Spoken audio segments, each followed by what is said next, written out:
হঠাৎ করেই সরকারের রপ্তানি আয়ের হিসাব থেকে $23 বিলিয়ন গায়েব করে ফেলা হয়েছে। আওয়ামী লীগ সরকারের জন্য, বিশেষ করে শেখ হাসিনার জন্য, আমাদের প্রধানমন্ত্রীর জন্য একটি ভয়ঙ্কর অগ্নি পরীক্ষা সন্নিকটেই।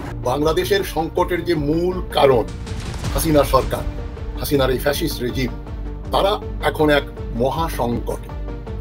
তাদের অভ্যন্তরীণ নীতি আর বৈদেশিক নীতি ভিতরে কোনো সমন্বয় নেই। চীন মোটামুটি টাকা দিতে রাজি আছে, টাকা দিলেই তার লাভ, কিনে ফেলবে হাসিনা। পুলিশ নিরপেক্ষ হয়ে গেলে আমরা কোথায় পালাবো? যুবলীগ নেতার ভয়। দর্শক, আজকে বেশ কয়েকটা গুরুত্বপূর্ণ ভিডিও নিয়ে আপনাদের সামনে হাজির হয়েছি, যার কিছুটা অংশ বিশেষ আপনারা ভিডিওর শুরুতেই দেখেছেন। তো প্রিয় দর্শক, ভিডিওর শুরুটা দেখেই কিন্তু বুঝতে পারছেন যে আজকের নিউজটা ঠিক কোন দিকটাকে ইঙ্গিত করছে, অর্থাৎ আজকের নিউজটা ঠিক কি বিষয় নিয়ে তৈরি করা হয়েছে। প্রিয় দর্শক, তাই বলবো ভিডিওটি না টেনে সম্পূর্ণ দেখুন, সেই সাথে এই গুরুত্বপূর্ণ ভিডিওটি শেয়ার করে আপনাদের বন্ধুদের মাঝে জানার সুযোগ করে দিন। প্রিয় দর্শক, আমি আর কথা বাড়াবো না, চলুন দেখে আসবো আজকের কাঙ্ক্ষিত ভিডিওগুলো। তার আগে বলবো, যারা এখনো চ্যানেলটি সাবস্ক্রাইব করেননি অবশ্যই চ্যানেলটি সাবস্ক্রাইব করে পাশে থাকা বেল আইকনটি ক্লিক করে দিন, আর যারা ইতিমধ্যেই চ্যানেলটি সাবস্ক্রাইব করেছেন তাদেরকে অসংখ্য ধন্যবাদ। তো চলুন দর্শক, ভিডিওটিতে একটি লাইক দিয়ে আমরা ধারাবাহিকভাবে সবগুলো ভিডিও দেখে আসি। হাসিনা সরকার, হাসিনার এই ফ্যাসিস্ট রেজিম, তারা এখন এক মহা সংকটে।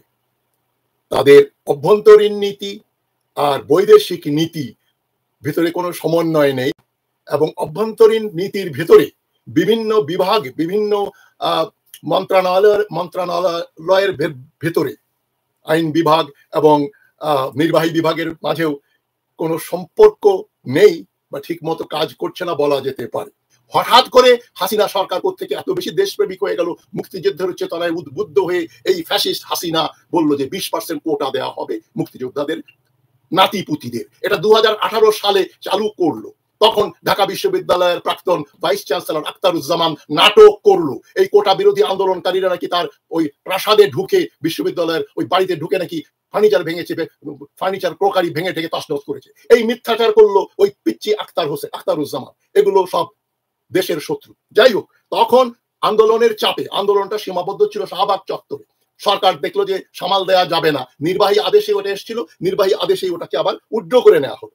হঠাৎ করে সরকারের যে তথাকথিত বিচার বিভাগের তথাকথিত বিচারপতি ফকিন্নির পুতগুলা, এগুলো একটাও দুই একটা ছাড়া বেশিরভাগই হাসিনার বসংবদ গোলামের গোলাম।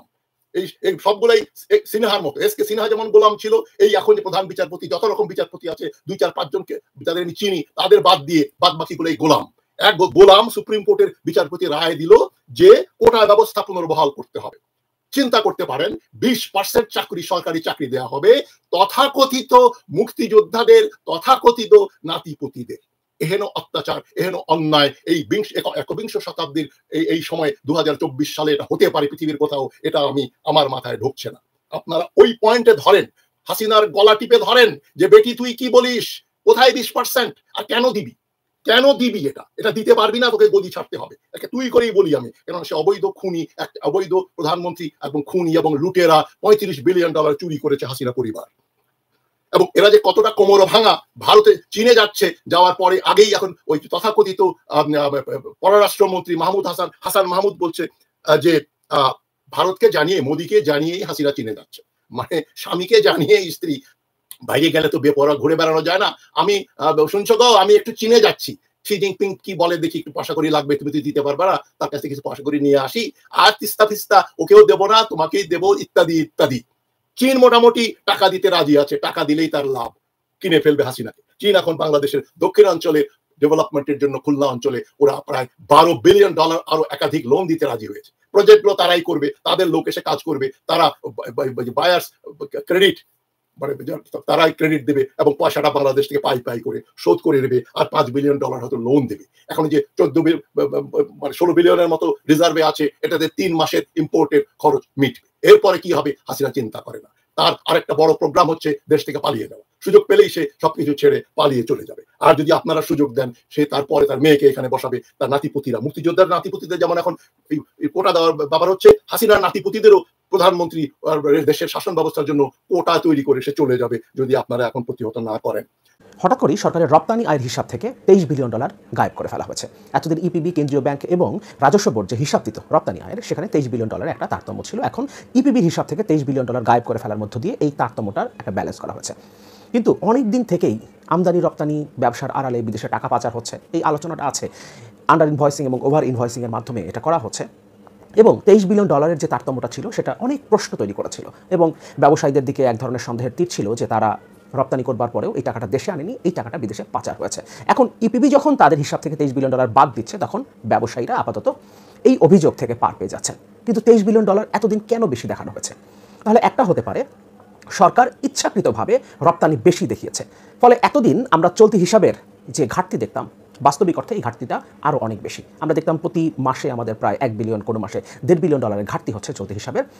তার মানে এতদিন আসলে এই ঘাটতিটা আরও অনেক বেশি ছিল। সরকার ফুলিয়ে ফাঁপিয়ে রপ্তানি দেখানোর চেষ্টা করেছে, অনেক বাড়িয়ে দেখানোর চেষ্টা করেছে। আমাদের প্রধানমন্ত্রী তো প্রায় বলেছেন আমাদের রপ্তানি এত বিলিয়ন ডলার ছাড়িয়ে গেছে, এত প্রবৃদ্ধি হয়েছে আমাদের রপ্তানিতে। তার মানে এই সব কিছুই ছিল মিথ্যা কথা, একটা ফুলিয়ে ফাঁপিয়ে দেখানো এক ধরনের বাটপাড়ি, জনগণের সাথে এক ধরনের বাটপাড়ি ছিল এগুলো। এটা একটা হতে পারে। আরেকটা হতে পারে এখন যে গায়েব করে ফেলা হলো ইপিবির হিসাব থেকে, অর্থাৎ কেন্দ্রীয় ব্যাংক তো এটা পায়নি এবং রাজস্ব বোর্ডের হিসাবে ওইটা নাই, কিন্তু ইপিবি এতদিন দেখিয়েছে এটাকে রপ্তানি হিসেবে। তাহলে এটাও হতে পারে রপ্তানি আসলে হয়েছে, কিন্তু এই রপ্তানির টাকাটা দেশে আসেনি। এখন এটাকে ব্যালেন্স করবার জন্য ইপিবি তাদের হিসাব থেকে এটাকে বাদ দিয়ে দিচ্ছে। যে কোনো একটা হতে পারে। আবার দুটোই হতে পারে, সরকারের অলিগার কিছু ব্যবসায়ীকে সেভ করবার জন্য, তাদের পাচারের টাকাকে জায়েজ করবার জন্য এটা করা হয়ে থাকতে পারে, এবং সরকার এতদিন ফুলিয়ে ফাঁপিয়ে যে রপ্তানিটা দেখিয়েছে সেটাকেও অ্যাডজাস্ট করার একটা প্রয়োজন ছিল, সেটাকেও হয়তোবা সরকার এর মধ্য দিয়ে অ্যাডজাস্ট করে ফেললো। প্রথম আলো থেকে একটা রিপোর্ট দেখবো আমরা, তারপর পুরো বিষয়টা আমাদের একটু আলোচনা করা দরকার। কারণ একটা দুটো টাকার ব্যাপার তো না, এখানে 23 বিলিয়ন ডলারের ব্যাপার। 23 বিলিয়ন ডলার কীভাবে হঠাৎ করে রাতারাতি আপনি একটা হিসাব থেকে গায়েব করে দিতে পারেন? এবং সবচেয়ে সন্দেহের বিষয় হচ্ছে এই ব্যাপারে কেউই কথা বলছে না। ইপিবির পক্ষ থেকে কোনো কথা বলা হচ্ছে না, কেন্দ্রীয় ব্যাংক কোনো কথা বলছে না, এনবিআর কোনো কথা বলছে না। এনবিআর এবং কেন্দ্রীয় ব্যাংক যখন কথা বলছে না, তখন স্বাভাবিক তারা বলতে পারে এটা ইপিবির ব্যাপার, তারা তাদের হিসাব থেকে এটাকে গায়েব করে ফেলেছে বা বাদ দিয়েছে, কিন্তু আমাদের হিসাব তো আগের যেটা আমরা দিয়েছি সেটাই আছে। কিন্তু ইপিবির পক্ষ থেকে কেন কথা বলা হচ্ছে না এবং সাংবাদিকদের তারা এড়িয়ে চলছেন? তার মানে নিশ্চয়ই এর ভেতরে কোনো একটা ঘটনা আছে। এবং আরেকবার বলি, এটা 23 বিলিয়ন ডলারের একটা হিসাব। প্রথম আলো রিপোর্টের হেডলাইন, পণ্য রপ্তানির 23 বিলিয়ন ডলার কোথায় গেল? দেশের পণ্য রপ্তানির হিসাব ওলটপালট হয়ে গেছে। এতে পণ্য রপ্তানির 2334 কোটি বা 23.34 বিলিয়ন ডলারের হদিস মিলছে না। সদ্য বিদায়ী 2023-24 অর্থ বছরের প্রথম 10 মাস ও এর আগের 2022-23 অর্থ বছরের প্রথম 10 মাস মিলিয়ে মোট 20 মাসে 9314 কোটি ডলারের রপ্তানির তথ্য দিয়েছিল রপ্তানি উন্নয়ন ব্যুরো বা ইপিবি। তবে বাংলাদেশ ব্যাংক এখন বলছে ওই সময় রপ্তানি হয়েছে 6,980 কোটি ডলার, তার মানে 25% রপ্তানির তথ্য উধাও হয়ে গেছে। এ বিষয়ে সংশ্লিষ্ট কর্তৃপক্ষ থেকে কোনো জবাবও পাওয়া যায়নি। এই জায়গাটা গুরুত্বপূর্ণ। 23 বিলিয়ন ডলারেরও বেশি গায়েব করে ফেলা হয়েছে এবং কর্তৃপক্ষের ব্যাপারে কোনো কথা বলছে না। ব্যবসায়ী নেতারা বলছেন তারা দীর্ঘদিন ধরে রপ্তানি পরিসংখ্যান নিয়ে যে সন্দেহ প্রকাশ করে আসছিলেন, শেষ পর্যন্ত সেটি সত্য হলো। এতদিন রপ্তানি ফুলিয়ে ফাঁপিয়ে দেখানোর চেষ্টা হয়েছে, এতে নীতি নির্ধারকেরা ভুল বার্তা পেয়েছেন। অ্যাকচুয়ালি নীতি নির্ধারকেরা না জেনে তো এটা করেননি, তারা ভুল বার্তা পাননি, তারা ভুল বার্তা দেবার চেষ্টা করেছেন। শিল্পের অনেক ক্ষতি হয়েছে। অন্যদিকে অর্থনীতিবিদরা বলছেন রপ্তানির হিসাব দেশের লেনদেন ভারসাম্য বৈদেশিক মুদ্রার বিনিময়ে প্রভাব ফেলে, সুতরাং এই উদ্যোগটা নেওয়া দরকার ছিল, অর্থাৎ সঠিক হিসাবটা আমাদের সামনে আসা দরকার। কিন্তু হঠাৎ করে কেন 23 বিলিয়ন ডলার গায়েব করা হলো সেটাও আমাদের জানা দরকার। এই তথ্যটাও আমাদের জানা দরকার, কেন করা হলো, কাদের স্বার্থে করা হলো, এবং এখানে কি কোনো ব্যবসায়ীকে ছাড় দেওয়া হলো? যে ব্যবসায়ী রপ্তানি করেছিলেন কিন্তু দেশে টাকা আনেননি, এই টাকাটা তিনি পাচার করেছেন রপ্তানি ব্যবসার আড়ালে, সেটাও হয়ে থাকতে পারে। সুতরাং এই বিষয়গুলো সম্পর্কে তো প্রশ্নের উত্তর দিতে হবে। আপনারা লুকোচুরি কেন করবেন? এদিকে পণ্য রপ্তানির 2334 কোটি ডলারের হিসাব কোথায় গেল সে বিষয়ে নিশ্চুপ আছেন ইপিবির কর্মকর্তারা। নাম প্রকাশ না করার শর্তে সংস্থাটির একাধিক কর্মকর্তা জানান 2-3 বছর ধরে সংস্থাটির রপ্তানির যে পরিসংখ্যান প্রকাশ করে আসছে তাতে ত্রুটি আছে। বাংলাদেশ ব্যাংকের কর্মকর্তারা জানান এতদিন ইপিবির তথ্যের ভিত্তিতে রপ্তানির হিসাব করা হতো, কিন্তু ইপিবি যে তথ্য দিচ্ছিল সেই অনুযায়ী দেশের রপ্তানি আয় আসছিল না। এ নিয়ে দেশীয় বিদেশি বিভিন্ন সংস্থা থেকেও প্রশ্নের মুখে পড়তে হয় বাংলাদেশ ব্যাংককে। তবে পরীক্ষা নিরীক্ষা করে দেখা যাচ্ছে এত পণ্য রপ্তানি হয়নি, ফলে আয় বেশি আসার কোনো যৌক্তিকতাও নেই। তাই এখন থেকে প্রকৃত তথ্যের উপর ভিত্তি করে প্রতিবেদন তৈরি করা হবে। জাতীয় রাজস্ব বোর্ড অর্থাৎ এনবিআর এবং ইপিবির একই রকম রপ্তানি তথ্য ব্যবহার করবে। রপ্তানির প্রকৃত তথ্যের ভিত্তিতে কেন্দ্রীয় ব্যাংক গত বুধবার লেনদেন ভারসাম্যের হিসাব করেছে। এতে দেশের আর্থিক হিসাব হঠাৎ করে ঘাটতি থেকে উদ্ধৃত হয়ে গেছে। তবে নতুন করে ঘাটতিতে পড়েছে চলতি হিসাব। রপ্তানি তথ্যের হিসাবে ওলটপালট হওয়ায় গত বছরের জুলাই থেকে চলতি বছরের এপ্রিল পর্যন্ত লেনদেন ভারসাম্য ঘাটতি হচ্ছে 556 কোটি ডলার। আরও 556 কোটি ডলারের ঘাটতি এখন চলতি হিসাবে দেখা যাচ্ছে। ইপিবির তথ্যানুযায়ী গত 2022-23 অর্থ বছরের প্রথম 10 মাসে 4,567 কোটি ডলারের পণ্য রপ্তানি হয়, কিন্তু এখন বাংলাদেশ ব্যাংক বলছে হয়েছিল অ্যাকচুয়ালি 3,631 কোটি ডলারের রপ্তানি, তার মানে 954 কোটি ডলারের রপ্তানি কম হয়েছে। হতে পারে এটা আসলেই কম হয়েছে, সরকার বেশি দেখিয়েছে, কিংবা ওই 10 মাসে 954 কোটি ডলার বিদেশে পাচার হয়ে গেছে রপ্তানি ব্যবসার আড়ালে। একইভাবে বিদায়ী 2023-24 অর্থ বছরের প্রথম 10 মাসে 4,747 কোটি ডলারের পণ্য রপ্তানি দেখানো হয়েছিল, ইপিবি দেখিয়েছিল। কেন্দ্রীয় ব্যাংক বলছে ওই সময় প্রকৃত রপ্তানি হচ্ছে 3,367 কোটি ডলার, অর্থাৎ 1,380 কোটি ডলার, 1,380 কোটি ডলার অ্যাকচুয়াল রপ্তানি কম হয়েছে। আবার আগের মতো একই বিষয় হতে পারে ফুলে ফাঁপিয়ে দেখানো হয়েছে 1380 কোটি ডলারের রপ্তানি, কিংবা এটা আসলে রপ্তানি হয়েছে কিন্তু দেশে এই টাকাটা আসেনি, টাকাটা পাচার হয়েছে। রপ্তানি তথ্যের গরমিলের বিষয়ে জানতে গত বৃহস্পতিবার দুপুরে বিবির ভাইস চেয়ারম্যান মোহাম্মদ আনোয়ার হোসেনের দপ্তরে যান প্রথম আলোর এই প্রতিবেদক। সংস্থার একাধিক কর্মকর্তা জানান, বাণিজ্য মন্ত্রণালয় জরুরি বৈঠকে গেছেন ভাইস চেয়ারম্যান, পরে তার মুঠোফোনে কল করা হলে সেটি বন্ধ পাওয়া যায়, ফলে এ বিষয়ে ইপিবির আনুষ্ঠানিক কোনো বক্তব্য পাওয়া যায়নি। দেশের পণ্য রপ্তানির 84 থেকে 85% তৈরি পোশাক। ইপিবির রপ্তানি পরিসংখ্যান নিয়ে গত 22-23 অর্থ বছরের মাঝামাঝি থেকে সন্দেহ প্রকাশ করতে থাকেন তৈরি পোশাকের রপ্তানিকারকেরা। তারা বলছেন এখন যে হিসাবটা আসছে সেটাই প্রকৃত হিসাব, তারা এটাই বলবেন, কারণ এটাকে প্রকৃত হিসাব দেখাতে পারলে ব্যবসায়ীদের উপর থেকে অভিযোগটা পুরোপুরিভাবে চলে যায়। কিন্তু এতদিন তাহলে সরকার চলতি যে হিসাবটা দেখিয়েছে, চলতি হিসাবের ঘাটতি যেটা দেখিয়েছে, তার চেয়ে ঘাটতি আর অনেক বেশি ছিল।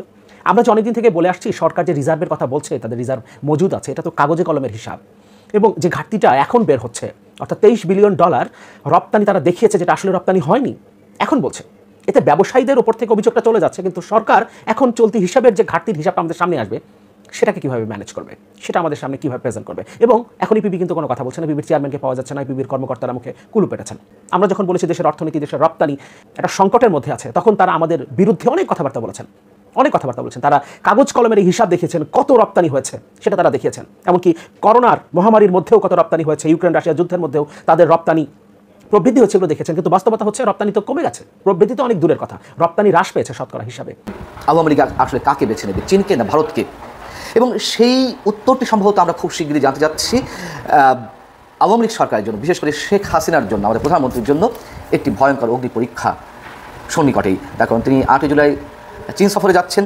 সম্পর্কটি কেমন হবে, কোন দিকে গড়াচ্ছে, চীন কীভাবে আওয়ামী লীগ সরকারকে দেখতে যাচ্ছে, অথবা ভারত যে কড়া নজরদারিতে রেখেছে প্রধানমন্ত্রী শেখ হাসিনাকে, তা বিভিন্নভাবে আমাদের সরকারের কর্তা ব্যক্তিদের মুখেই ফুটে উঠছে। এই বিষয়ে আলোচনার আগে আরেকটি বিষয় অন্তত ছোটো করে আলোচনা না করলেই নয়, সেটি হচ্ছে যে আমরা তো জানি ভারতের ইচ্ছা অনিচ্ছাতেই সব কিছু ঘটছে এদেশে, এবং ভারত যা চাইবে তাই ঘটবে, সেটি আওয়ামী লীগের নেতারাই প্রমাণ করে দিচ্ছেন তাদের বিভিন্ন বক্তব্যে। এবং বাংলাদেশের অবস্থান ভারতের কাছে যে কতটা নতজন অবস্থা রয়েছে, তা সরকারের দায়িত্বশীল ব্যক্তিদের বক্তব্যের মধ্য দিয়েই প্রকাশ পাচ্ছে। গত 2 দিন আগে আমাদের পররাষ্ট্রমন্ত্রী বললেন আগামী 8 জুলাই প্রধানমন্ত্রী শেখ হাসিনার যে চীন সফরের কথা রয়েছে সেই বিষয়ে ভারত অবগত রয়েছে। এবং গত 21 জুন যখন আমাদের প্রধানমন্ত্রী ভারত সফরে গেলেন, নরেন্দ্র মোদী এবং আমাদের প্রধানমন্ত্রী শেখ হাসিনার মধ্যকার বৈঠকে নাকি এই বিষয়টি উঠেছে। মানে এখন আর কোনো ধরনের কোনো রাগঢাক রাখা হচ্ছে না সরকারি দলের কর্তা ব্যক্তিদের পক্ষ থেকে, কোনো ধরনের লাগাম টেনে ধরার কোনো দরকার নেই। একেবারে খোলাসা করে দেওয়া হচ্ছে, নগ্ন করে তুলে ধরা হচ্ছে ভারতের কাছে আমরা কতটাই নিজেদেরকে বিকিয়ে দিয়েছি। একটি স্বাধীন সার্বভৌম রাষ্ট্রের প্রধানমন্ত্রী কোন দেশে যাবে, কোন দেশে যাবে না, কি করবেন না করবেন, তার সব ধরনের অনুমতি নিতে হবে ভারতের কাছ থেকে, ভারতের প্রধানমন্ত্রীর কাছ থেকে। নইলে কেন পররাষ্ট্রমন্ত্রী এমন মন্তব্য করবেন যে প্রধানমন্ত্রী চীন সফরের বিষয়ে ভারত অবগত রয়েছে? তার মানে ভারতের নমনীয়তা রয়েছে চীন সফরের ক্ষেত্রে, আমাদের প্রধানমন্ত্রী শেখ হাসিনার ক্ষেত্রে, এই জন্য তিনি চীন সফরে যাচ্ছেন। যদি ভারতের প্রবল আপত্তি থাকতো তাহলে যেতেন না। বিষয়টি কি তা নয়? অবশ্যই তাই। অতএব ভারতের কাছে বাংলাদেশের অবস্থান কতটা ন্যাক্কারজনক অবস্থায়, তা যারা আওয়ামী লীগের সমালোচক তাদের আর বিশ্লেষণের প্রয়োজন নেই, এটি আওয়ামী লীগের কর্তা ব্যক্তিরাই প্রমাণ করে দিচ্ছেন। এখন বিষয় হচ্ছে যে অগ্নি পরীক্ষার কথা বলছিলাম, এমনটা শোনা যাচ্ছে যে বাংলাদেশ ভারতের সাথে কীভাবে সম্পর্ক রাখবে আর চীনের সাথে কীভাবে সম্পর্ক রাখবে, দুদেশই আওয়ামী লীগ সরকারের উপরে কড়া নজরদারি রাখছে। এবং যতটা জানা গেছে যে ভারত কঠোর অবস্থানে রয়েছে, চীনের সাথে যেন অতি সখ্যতা গড়ে না ওঠে আওয়ামী লীগের। কিন্তু চীন এই যে চাওয়াটি ভারতের, সেটি অনেক আগে থেকে চেয়ে আসছিল, তারাও চাইছিল ভারতের সাথে যেন বা ভারতের দিকে যেন আওয়ামী লীগ না ঝুঁকে পড়ে। কিন্তু তারা এই মুহূর্তে অনেকখানি নমনীয় অবস্থান নিয়েছে, তারা এটি তাদের কৌশলগত অবস্থান থেকে তারা এই পলিসি অবলম্বন করেছে। তারা মনে করছে সেটি হচ্ছে যে আওয়ামী লীগ ভারতের প্রতি যতই ঝুঁকে পড়ুক না কেন, সেটি আর দৃশ্যমান করা দরকার নেই চীনের ক্ষেত্রে। চীন চাইছে বা চীন মনে করছে উন্নয়ন অংশীদারিত্বের মাধ্যমেই চীন এবং বাংলাদেশের পারস্পরিক নির্ভরশীলতা অনেক গভীরে গিয়ে পৌঁছাবে। এবং তাদের এই ভাবনাটা কিন্তু একেবারে নিছক কোনো ভাবনা নয়, নিশ্চয়ই তারা অনেক হিসেব কষে এই জায়গাটিতে এসে পৌঁছেছে। দর্শক মণ্ডলী, আমি আশা করছি আজকের ভিডিওটি আপনি খুবই মনোযোগ দিয়ে দেখেছেন। আর এই ভিডিও সম্পর্কিত যদি কোনো তথ্য বা মতামত থাকে তাহলে অবশ্যই কমেন্ট করে জানাবেন।